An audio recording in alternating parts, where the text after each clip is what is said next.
dapatnya 3 tingkatan. 3 tingkatan ini sangat tergantung seperti apa kerja kerasnya dia. Dan mungkin saja dia tidak dapat 3-tiganya. Yang pertama adalah, kita baca saja langsung yang di bagian terakhir dari ayat tersebut. Bagian terakhirnya ya. La'allakum, baca. La'allakum tattaqun, ya. Jadi level pertama orang yang training di bulan Ramadan ini dapatnya adalah takwa. Kata Allah, agar kamu bertakwa. Ibu-ibu sekalian, kalau kita hanya membatasi diri hanya Islam dan iman, maka belum tentu kita sampai selamat, dicuci semua dosa kita gitu kan. Belum tentu kita selamat nanti di akhirat langsung masuk surga. Belum tentu. Karena orang yang iman doang, kata Rasul, bisa saja kalau hanya sebatas iman, imannya berkurang, bahkan imannya bisa habis. Orang yang berbuat maksiat itu, contoh orang yang mencuri, maka pada saat itu imannya sedang hilang, sedang terbang, sedang habis. Jadi seperti itu. Dia memang yakin kepada Allah. Dia percaya itu Allah ada, Allah Maha segalanya, Allah yang menciptakan dia. Tetapi dia tak mampu mengendalikan apa yang terdapat dalam dirinya, sehingga dia terjebak untuk mengerjakan sesuatu yang dilarang oleh Allah dan meninggalkan sesuatu padahal Allah perintahkan. Di mana letaknya itu? Letaknya di hati. Apa yang berfungsi di sini? Yang mengendalikan dia apa? Ibu-ibu sekalian, yang mengendalikan manusia, seseorang, sehingga dia mampu meninggalkan sesuatu, melaksanakan sesuatu karena Allah. Apa itu? Takwa. Takwa itu begitu. Takwa itu yang menyebabkan seseorang meninggalkan sesuatu karena takut kepada Allah. Karena dia tahu Allah larang itu. Yang mengerjakan sesuatu karena takut kepada Allah, karena dia tahu ini diperintahkan oleh Allah Subhanahu wa taala. Itu takwa. Ini puasanya karena takut dosa, itu takwa. Salat subuhnya karena mengingat perintah Allah, takut dosa kalau ditinggalkan, itu takwa. Ada orang mancing emosi karena dia takut kepada Allah, takut batal pahalanya, itu takwa. Jadi takwa itu kontrol. Rasa takut kepada Allah yang sangat besar mengalahkan rasa takut kepada semuanya, sehingga itu menjadi kontrol diri kita. Kita dapat atau kita tergerak untuk melaksanakan sesuatu atau meninggalkan sesuatu karena Allah. Takwa. Ibu-ibu sekalian, kalau perasaan ini yang terus dikembangkan, ditumbuh suburkan, maka itu menjadi kontrol yang sangat efektif bagi orang-orang yang beriman. Seperti itu. Makanya reward pertama, balasan pertama orang-orang yang berpuasa ini adalah takwa. Nah, pertanyaan saya, takwa itu dasarnya apa? Rasa. Kalau kita bicara rasa nih, saya katakan tadi Allah tuh Maha tahu. Allah Maha tahu kita tuh punya 1000 rasa dalam hati kita ini. Kalau orang kan bilang hanya takut, gitu kan? Ilmu psikologi itu barangkali hanya mengatakan itu saja. Takut, sedih, senang. Padahal tuh di antara takut sama senang tuh ada rasa itu. Kalau kita main persentase lagi, takutnya sekian persen, beraninya sekian persen, ada rasa itu. Contoh kayak cinta dengan benci. Apa rasa itu cuma cinta dan benci? Apakah setiap yang kita benci mesti kita cinta? Betul enggak? Betul enggak ibu-ibu? Benci dan cinta. Apakah setiap yang kita benci mesti kita cinta? Ini paham enggak sih?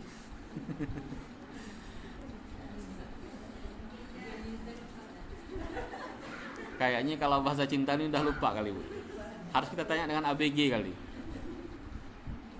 Apakah semua yang kita benci mesti kita cinta? Ibu-ibu, benci nggak sama tukang sayur di pasar? Benci nggak? Cinta nggak? Nah, berarti kan belum tentu kan? Yang tidak kita benci belum tentu kita cinta. Padahal selama ini barangkali kita bayangkan kalau kita tidak benci sesuatu mesti kita cinta. Enggak juga. Rasa itu banyak warnanya. kita kadang-kadang diplot dengan dua sisi yang kita ciptakan sendiri, sisi barat dan sisi timur. Tidak juga begitu. Jadi Allah Maha tahu rasa itu. Nah, untuk urusan rasa terhadap orang yang bertakwa, rasa yang dominan itu adalah rasa apa Ibu? Rasa yang dominan terhadap orang yang bertakwa itu rasa apa? Takut. Memang asal kata takwa itu diterjemahkan oleh para ulama adalah khosyah, takut. Tapi takutnya kepada Allah. Makanya takut itu tidak boleh, takut kita kepada Allah itu tidak boleh sama dengan takut kepada selain Allah. Apalagi kalau lebih kecil. Apalagi sama saja tidak boleh. Ada yang takut sama hantu. Hantu itu kita ciptakan sendiri loh. Nggak usah hantu lah ya. Ada yang takut dengan ular. Semuanya takut. Kalau nggak takut nggak normal. Tapi jangan sampai rasa takut kita kepada ular berlebihan sehingga takut kepada ular itu melebihi takut kepada Allah. Tidak boleh begitu. Semua takut dengan kemiskinan pasti. Itu fitrah, itu naluri manusia. Jangan sampai takut kepada kemiskinan lebih besar rasa takut itu daripada takut kepada Allah. Begitu. Jadi dominasi rasa takut itulah yang menempati orang yang bertakwa. Rasa orang yang bertakwa. Gitu. Cuman bukan hanya itu rasanya nanti. Cuman kalau kita bermain rasa, yang paling banyak di situ adalah rasa takut yang dimainkan. Karena ternyata memang rasa takut itu sangat efektif untuk mengubah orang. Allah Maha tahu. Ibu-ibu, untuk melarang anak itu pakai rasa, kalau yang dirangsang tuh rasa takutnya atau kesadarannya untuk berbuat baik. Anak mau pergi ke jalan. Apa kita bilang, "Nak, jangan ke jalan. Kita harus tertib di jalan raya." Apa begitu? Enggak laku itu. Paling kita bilang, "Jangan laju-laju, ketabrak mati." Gitu kan? Enggak juga bahasa mati, Bu. Itu bahasa saya. Jangan cepat-cepat, jangan ngebut-ngebut, nanti mati ketabrak atau nanti ketabrakan bahaya. Nah, itu kan. Itu nakuti apa tuh? Menakut-nakuti itu. Awas kalau tak belajar, tak lulus nanti. Itu ngasih motivasi, membangkitkan semangat atau menakut-nakuti itu? Nakut-nakuti. Kalau tak makan nanti kurus. Kalau kurus nanti sakit. Kalau sakit nanti kita ikut lebaran. Menakut-nakuti. Ibu-ibu nanti cek, Ibu Erna nanti yang punya anak kecil ya, sama yang lain juga. Cek nanti dalam seharian kita ngasih tahu ke anak tuh berapa puluh persen tuh nakut-nakuti anak. Karena anak kita itu tak mempan kalau nggak ditakuti. Gitu kan, Bu? Anak itu kalau nggak ditakuti nggak bergerak dia. Kalau kita takuti, paling cepat dia bergerak. Kalau kita larang dia ke sana tak mempan. Ujungnya bilang begini, "Awas nak, ada hantu di sana." Nah, langsung dia lari. Ya, manusia itu pada dasarnya memang mudah digerakkan dengan rasa takut. Allah menempatkan pertama setelah keimanan itu sebenarnya rasa takwa kita, rasa takut kepada Allah harus lebih besar dari segalanya, sehingga muncullah terbangkitlah motivasi kita untuk mengerjakan sesuatu dan meninggalkan sesuatu karena Allah Subhanahu wa taala. Terus itu level pertama. Lanjut. Nah, kemudian level kedua meningkat nih. Level kedua itu kita lihat Quran surah yang sama ya, masih rangkaian ayat-ayat tentang puasa. Pada ayat yang ke-185. Udah dapat?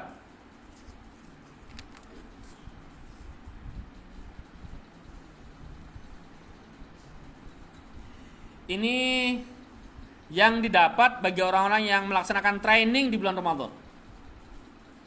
Saya katakan training karena waktunya 1 bulan. Udah dapat ya? Kita baca ujungnya saja.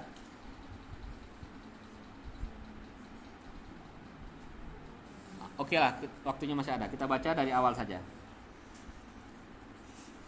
Ikuti saya.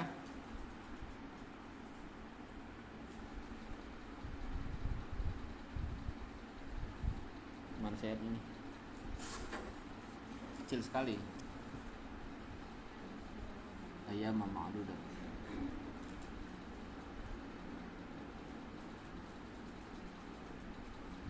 A'udzu billahi minasyaitonir rajim.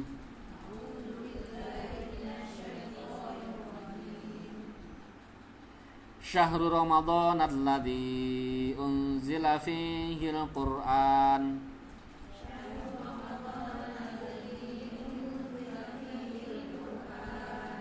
Unzila fihi al-Qur'an hudan lin-nasi wa bayyinatin minal huda wal furqan.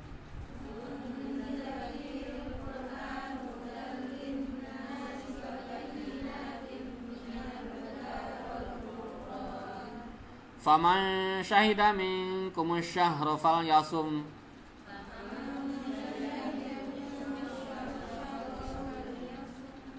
Wa man kana maridan aw ala safarin fa'iddatun min ayyamin ukhra.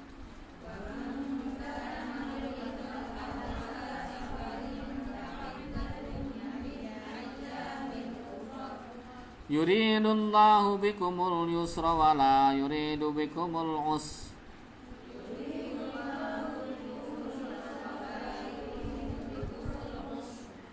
Walitukmilul iddata walitukabbirullaha ala ma hadakum wa la'allakum tashkurun.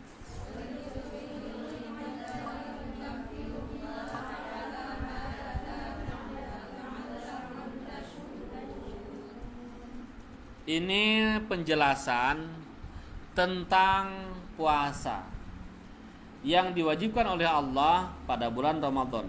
Tapi ada hal yang pantas kita garis bawahi di sini sebelum nanti kita lanjutkan pada reward kedua ya, pada balasan atau apa yang didapat hal yang kedua.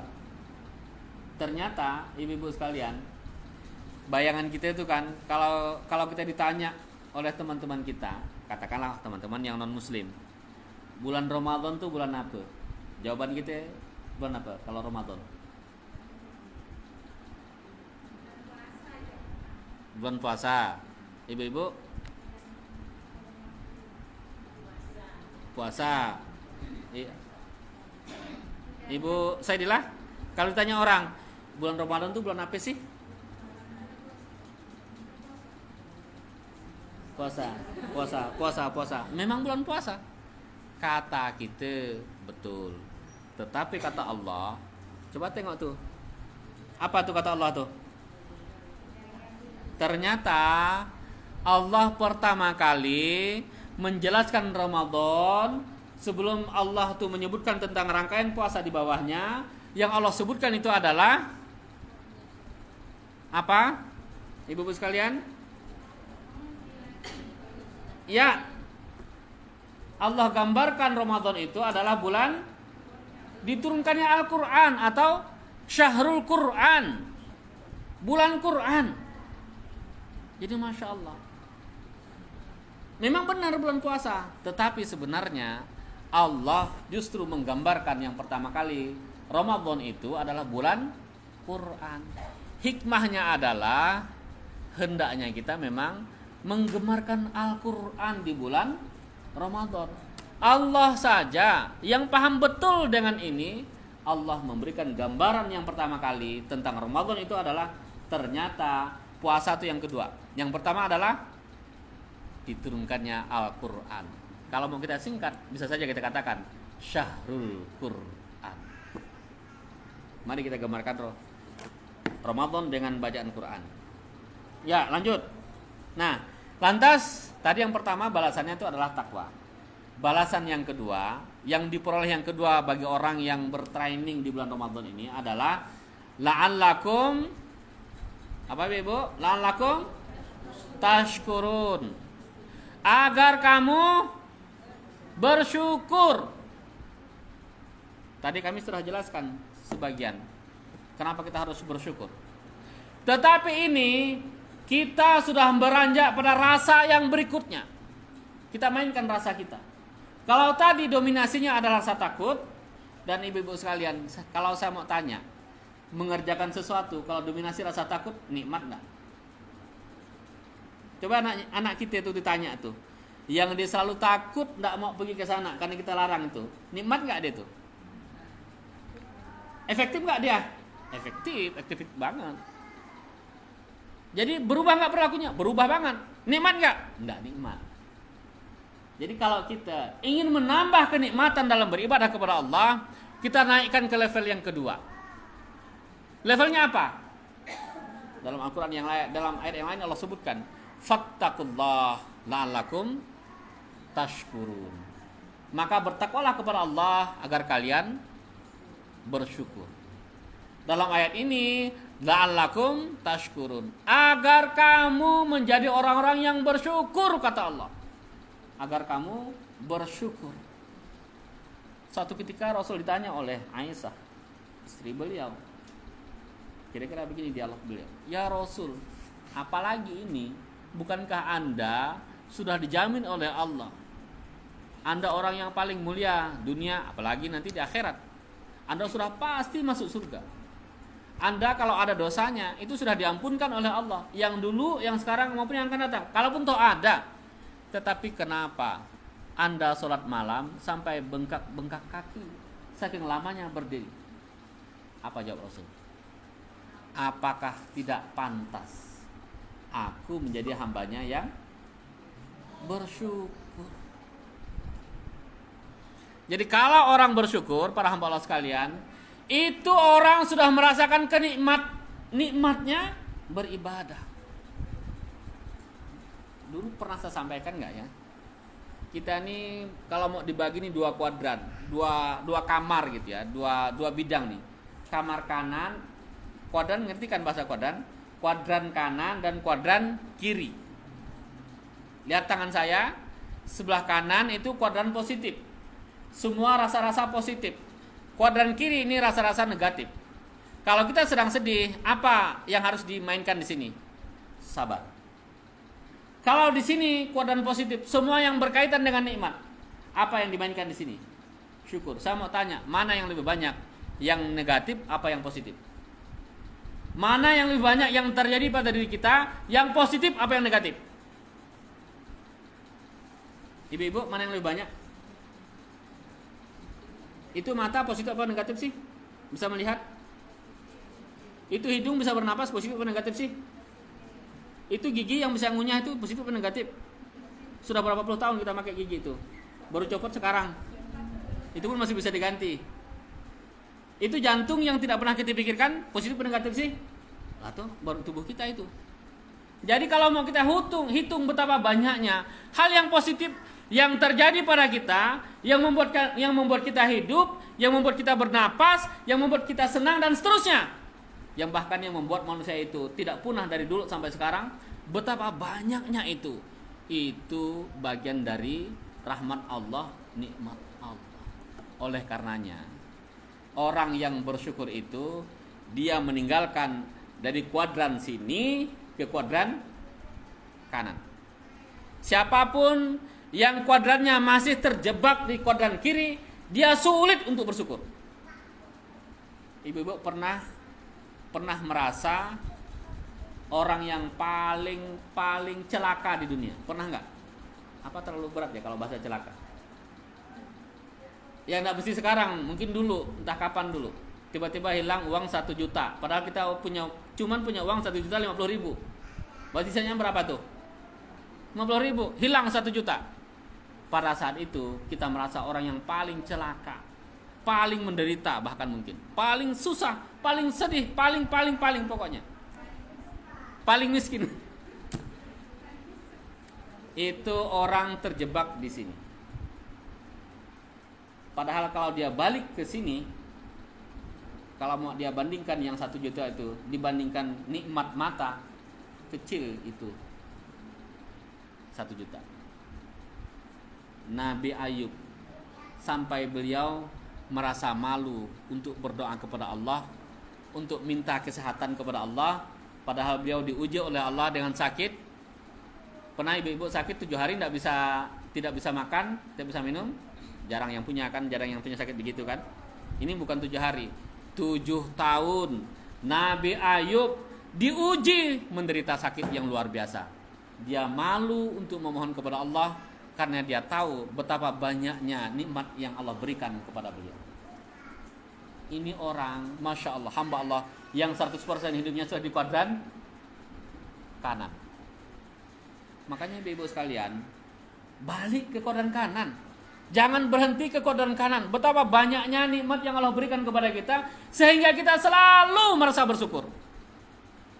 Orang yang terkena musibah, kemudian dia menderita, dia merasa menderita, itu karena dia tidak move on dari kuadran kiri ke kuadran kanan. Justru dia menjadi bersyukur di balik penderitaan musibah yang Allah timpakan kepadanya. Bisa jadi Allah lihat seluruh kita punya rotasi amal, Allah tidak menemukan cara untuk meningkatkan derajat kita. Allah tidak punya cara untuk melihat untuk membangun semangat amal kita, karena amal kita cetek. Allah kasih kita ujian karena Allah tahu kamu pasti bisa. Sabar, bisa, sukses. Ini orang jauh lebih hebat daripada sebelumnya. Kenapa? Karena pahala sabar itu Allah ganjar dengan kelipatan setidaknya 3. Ulaika alaihim shalawatum mir rabbihim wa rahmah wa ulaika humul muhtadun, kata Allah. Jadi syukur para hamba Allah sekalian. Kunci kenikmatan itu, kunci kebahagiaan itu adalah terletak pada rasa syukur. Tuh. Nah, yang kedua. Yang ketiga. Dapatnya yang ketiga. Ini level nih. Level pertama takwa. Tenang saja ibu-ibu, kalau sudah dapat takwa, subhanallah, luar biasa. Hebat benar sudah. Tetapi kita tingkatkan lagi sampai kepada level syukur.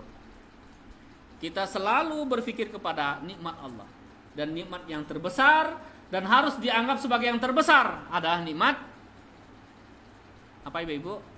Nikmat yang terbesar dan harus dianggap yang terbesar, nikmat dan Islam. Ini bahaya kalau sampai nanti nikmat iman dan Islam itu tidak dijadikan nikmat yang terbesar. Bahaya nih, nanti bisa ditukar. Gara-gara Indomie orang bisa berubah agama. Nah, itu bahaya tuh. Bahaya, jangan sampai ya. Nanti gara-gara kita tersinggung, gara-gara kita tidak suka dengan sesuatu, padahal kita tahu itu hak, kita tidak mau amalkan. Kenapa? Saya tersinggung sama orang yang nyampaikan kok. Nah, ini dia menukar nikmat iman dengan perasaan dia. Hati-hati. Apapun itu kalau berbanding dengan iman, harus yang terbesar itu adalah iman kepada Allah. Itu yang harus yang dianggap terbesar. Kita lanjut. Level yang ketiga. Level yang ketiga pada ayat yang ke-186. Nah, saya bacakan saja ujungnya. A'udzubillahi minasyaitonirrajim. Lengkaplah ayat satu ayat. A'udzubillahi minasyaitonirrajim. Wa idza sa'alaka 'ibadi 'anni fa inni qarib. Ujibu da'watad da' idza da'an. Falyastajibu li wal yu'minu bi la'allahum yarshudun. Kata Allah, apabila hambaku bertanya tentang aku, maka sesungguhnya aku adalah dekat. Aku mengabulkan doa atau permohonan mereka ketika mereka berdoa kepadaku. Maka hendaklah mereka memenuhi segala seruanku atau perintahku dan beriman kepadaku agar mereka menjadi orang-orang yang benar. Nah, jadi yang ketiga itu adalah la'allahum yarshudun. Yang pertama la'allakum tattaqun, yang kedua la'allakum tashkurun, yang ketiga la'allahum yarshudun. Apa itu yarshudun?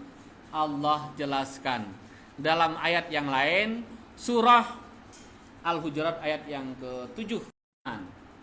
Wa zayyanahu fi qulubikum wa karaha ilaikumul kufra wal fusuq wal isyan. Ulaika humur rasyidun. Kata Allah, akan tetapi kata Allah, Allah telah menjadikan hatimu cinta kepada keimanan. Tuh. Dan Allah jadikan iman itu terasa indah di dalam hatimu. Dan Allah jadikan kamu benci kepada kekufuran, kefasikan dan kemaksiatan. Mereka itulah orang-orang yang benar. Apa di sini ibu-ibu sekalian? Yakni ketika hati kita merasa nikmat dengan keimanan. ini yang Allah akan berikan kepada mereka yang berpuasa. Nikmat dengan keimanan, indah dengan keimanan, dan dijadikan terasa nikmat, terasa cinta dengan keimanan di dalam hati kita. Masalah kita adalah karena kita tidak iman, tidak cinta kepada keimanan. Itu masalah. Oke, saya kira demikian karena waktunya pun sudah nyampe waktu zuhur. Kita tutup dengan langsung kafaratul majlis. Boleh? Oh ya. Saya tutup dengan akhirul kalam dari saya. Alhamdulillah. Assalamualaikum warahmatullahi wabarakatuh.